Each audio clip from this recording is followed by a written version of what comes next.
Orang kawitannya Bapak Ibu orang kawitan. Mangga. Bismillahirrahmanirrahim. Assalamualaikum warahmatullahi wabarakatuh. Waalaikumsalam warahmatullahi wabarakatuh. Mohon sedayana siap. Mugi-mugi teu lami nu sanes kalebet janten biasa. Anu sumping nemen ucapan Pak Asep Deni terus alhamdulillah. Mugi-mugi nu sanes enggal ngiring. Ibu-ibu sareng bapak-bapak pangkusen kuring hormat. Ayeuna teh juga kegiatan teh mempersamakan persepsi perkawis penelitian. Hatur sewu nuhun ka Profesor Kopi parantos terusan dilulungtur kanggo maparin gambaran jejer perkawis gimana? Library research. Diharap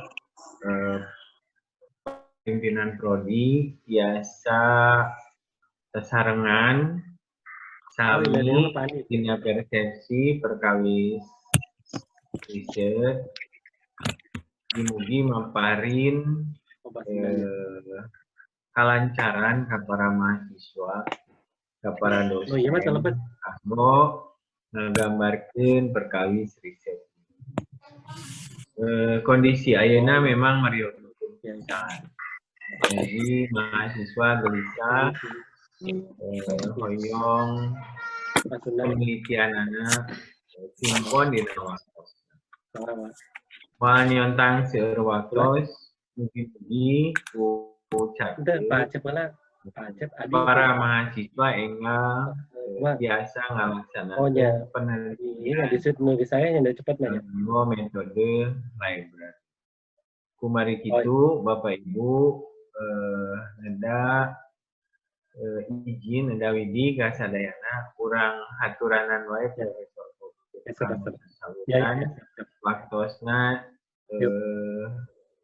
biasa 2 jam. Hatur nuhun, mangga bismillahirrahmanirrahim. La haula wala quwata illa billahil aliyyil azim. Kasanggakeun Profesor Kopi. Ya. Ya, hatur nuhun ka Bapak Wadek anu parantos masihan kesempatan kanggo abdi kangge nyajikeun pangintennya sanes narasumber lah. Kita nyajikeun pangintennya. Oh ya, satacana Assalamualaikum warahmatullahi wabarakatuh. Waalaikumsalam warahmatullahi wabarakatuh.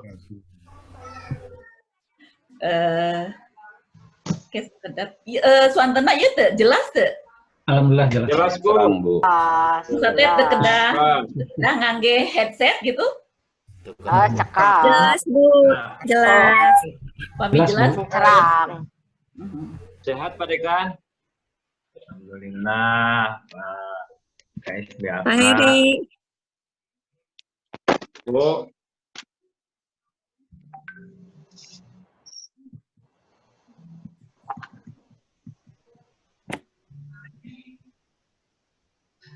Ya, sebelum saya sampaikan tentang penelitian studi kepustakaan, ada baiknya saya akan sampaikan dulu, yaitu jenis-jenis penelitian berdasarkan karakter, ya, karakteristik penelitian tersebut. Di sini saya sampaikan ada 8 ya karakternya berdasarkan pertama tujuan, kemudian pendekatan, kemudian tempat, hasil, kemudian bidang ilmu yang diteliti, kemudian taraf pemberian informasi, teknik yang digunakan, dan juga keilmiahan. Adapun penjelasannya sebagai berikut, ya. Mungkin di sini ada penelitian berdasarkan tujuan, ya, yaitu penelitian itu disebutnya penelitian penemuan atau biasa dikatakan eksploratif, dan juga pengujian verifikatif, dan juga penelitian pengembangan, ya, atau development. Ya. Nah, kemudian juga di sini ada penelitian pendekatan, berdasarkan pendekatan, ya. Di sini ada penelitian kuantitatif dan juga kualitatif, dan berikutnya adalah campuran. Nah, ini mungkin penelitian yang sering kita dengar, ya. Maksudnya yang lain juga sering kita dengar, hanya jarang untuk digunakan dalam skripsi ataupun tesis atau disertasi. Jadi kadang-kadang kita suka mendengar misalkan ini penelitiannya eksperimen, tapi kok misalkan kuantitatif, maksudnya apa sih? Atau misalkan kualitatif, kemudian ada juga yang bilang deskriptif gitu ya. Kadang-kadang kita suka bingung juga ya, ini sebetulnya penelitian apa sih? Nah, sebetulnya itu adalah tergantung dari kita memandangnya, ya, dari penelitian itu berdasarkan dari karakteristiknya apa, gitu ya.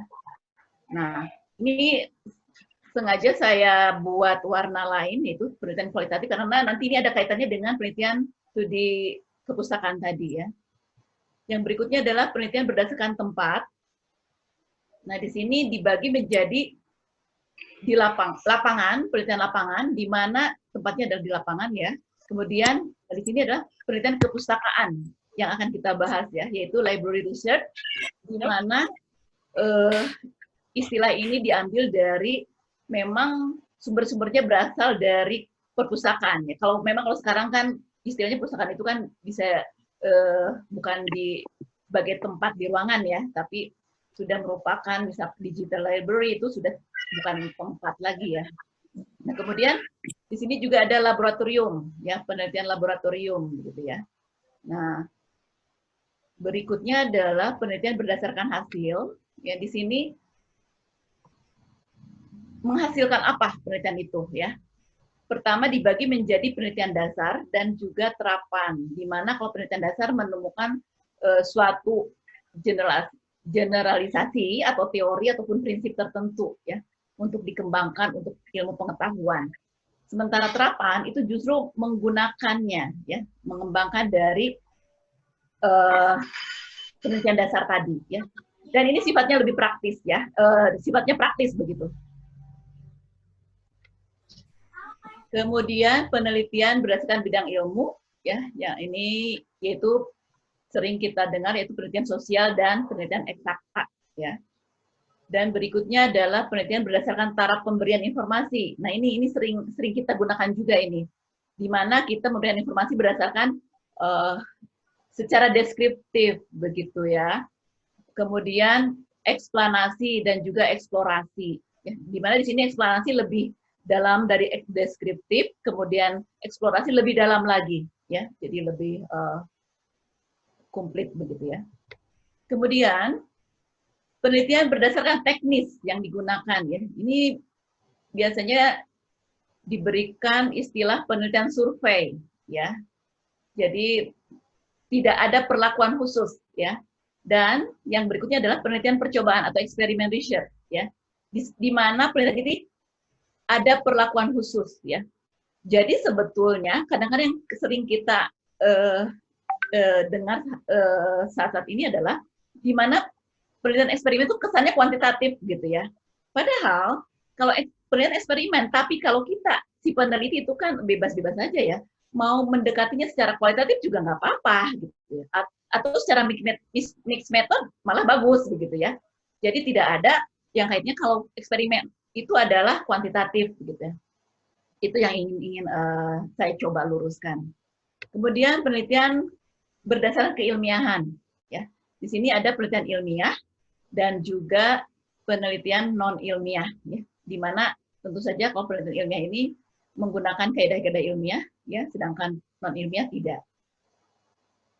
Nah, itulah tadi jenis-jenis penelitian, ya, berdasarkan karakternya. Nah, sekarang saya akan coba yang disoroti adalah penelitian kualitatif, ya. Di mana di sini penelitian kualitatif itu terdiri dari etnografi, grounded theory, studi kasus, fenomenologi, naratif, dan dokumentasi. Ya. Di sini ada penjelasannya, ya, etnografi berkaitan dengan budaya, ground theory yaitu menggunakan sejumlah prosedur ya untuk menemukan teori, kemudian studi kasus juga menyelidiki secara cermat suatu program, peristiwa atau aktivitas atau juga kelompok individu, ya. Kemudian fenomenologi mengidentifikasi hakikat pengalaman berdasarkan fenomena tertentu, naratif menyelidiki kehidupan individu, ya. Dan yang berikutnya adalah dokumentasi. Nah, ini lagi-lagi saya coba buat dengan warna biru, di mana apa kaitannya dokumentasi dengan yang tadi studi literatur tadi. Jadi penelitian studi kepustakaan tadi itu adalah bisa didekati dengan penelitian kualitatif, di mana dia masuk ke dokumentasi, begitu ya, di sini ke dokumentasi. Dan penelitian-penelitian yang lain pun bisa masuk ke kualitatif, barangkali ada yang masuk ke etnografi, ke grounded theory, studi kasus, dan sebagainya. Sementara yang studi literatur atau studi kepustakaan ini masuknya ke dokumentasi. Ya. Nah, berikutnya apa itu penelitian kepustakaan? Ya, yaitu penelitian yang merupakan suatu jenis penelitian yang digunakan dalam pengumpulan informasi dan data secara mendalam melalui berbagai literatur, buku, catatan, majalah, referensi, serta hasil penelitian sebelumnya, ya, untuk mendapatkan jawaban dan landasan teori mengenai masalah yang akan diteliti. Jadi ini betul-betul pure berdasarkan dari literatur-literatur yang kita cari, ya. Jadi tidak ada eksperimennya, juga tidak ada ini. Kemudian, nah ini kita juga sering mendengar, atau sering, bukan mendengar lagi, sering menggunakan istilah studi kepustakaan juga pada penelitian-penelitian yang sudah kita lakukan, walaupun bukan studi kepustakaan, ya. Di sini memang semua penelitian merupakan studi kepustakaan. Hanya perbedaannya dalam studi kepustakaan, penelitian studi kepustakaan ini adalah itu pada fungsi, tujuan, dan kedudukan dari studi pustaka tersebut, begitu ya. Nah, dalam penelitian kepustakaan ini, penelusuran pustaka ini lebih daripada sekedar melayani fungsi-fungsi persiapan untuk membuat kerangka penelitian, ya. Yang sering kita gunakan adalah di mana studi pustaka ini digunakan hanya sebagai untuk persiapan membuat kerangka penelitian untuk mempertajam metodologi kita, ya. Nah, tapi dengan studi kepustakaan ini kita sekaligus mengambil sumber data juga, begitu ya. Jadi satu jalan, begitu ya. Tanpa melakukan penelitian lapangan, tentu saja. Nah, di sini bagaimana prosedur studi kepustakaan? Pertama itu pemilihan topik dulu, ya, kemudian eksplorasi informasi, kemudian menemukan fokus, kemudian pengumpulan sumber data, kemudian membaca sumber data, membuat catatan, mengolah catatan, dan juga penyusunan laporan.